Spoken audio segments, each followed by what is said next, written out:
Hello, everyone, and a very warm welcome to the English Story Nook.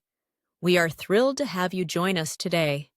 Before we begin our story, if you enjoy our content and want to help us create more wonderful learning experiences, you can now support the English Story Nook by buying us a coffee on Ko-fi. You'll find the link in the description below. Every contribution, big or small, helps us continue bringing you more stories and materials. We truly appreciate your support. Today, we're diving into a story about a place where voices have been silenced, but the human spirit finds incredible ways to communicate and share hope. Get ready to discover how courage can blossom even in the quietest of times, and how simple actions can speak louder than words. Silent Waters. The coastal town of Viridia was once known for its lively songs and stories, but that was before the new regime came to power. Now, silence was law. Speaking was punished severely. The regime had imposed a heavy quiet on everyone. Kai, a young fisherman, knew only this muted world. His days were spent on the gray sea, the only sounds the splash of his oars and the cry of distant gulls. He often yearned for the vibrant sounds his grandfather had described from the old days. One afternoon, while mending his nets on the shore, Kai saw her. A girl, Nalani, was moving by the water's edge. She wasn't walking, she was dancing. Her movements were eloquent, telling stories without a single word. It was a silent music, full of a life that Viridia had forgotten. Kai had never seen anything so beautiful or so brave. It was an act of quiet defiance.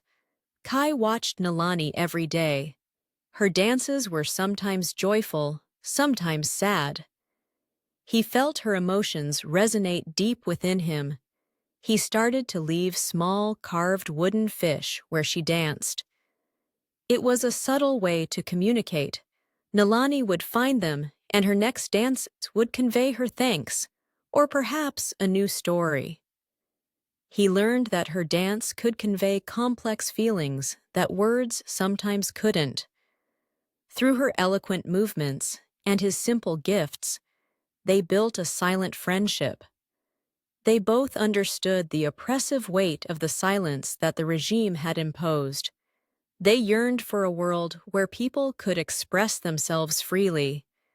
One evening, as a faint glimmer of sunset painted the sky, Nalani danced a story of courage. Kai understood. It was time to do more than just watch. The silence felt more oppressive than ever. The next market day, the town square was full of people, their faces gray and tired. Suddenly, Nalani appeared in the center. She began to dance. It wasn't a subtle dance this time. It was bold and vibrant. Her dance spoke of freedom, of the stolen voices.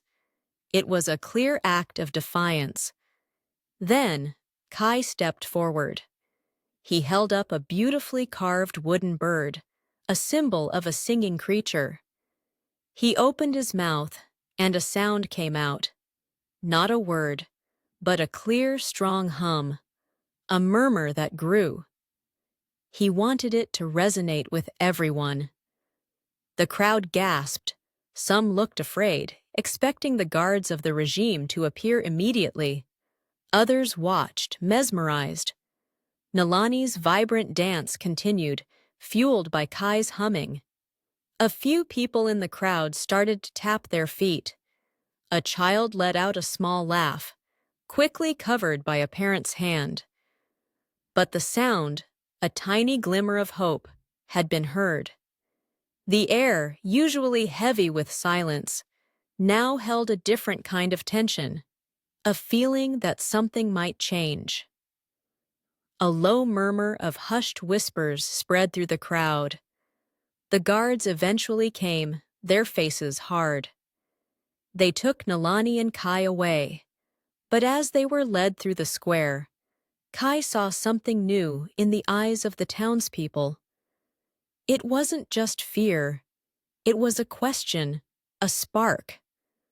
The silence they left behind felt different, less complete. Nalani's dance and Kai's hum had planted a seed. Perhaps the oppressive silence would not last forever. Perhaps the fight for expression had just begun. And that's the end of our story for today. We hope you found it touching and inspiring. Think about the story. What are some ways people can communicate without using words? Or, how important is it to be able to express yourself freely? We'd love to hear your thoughts in the comments below.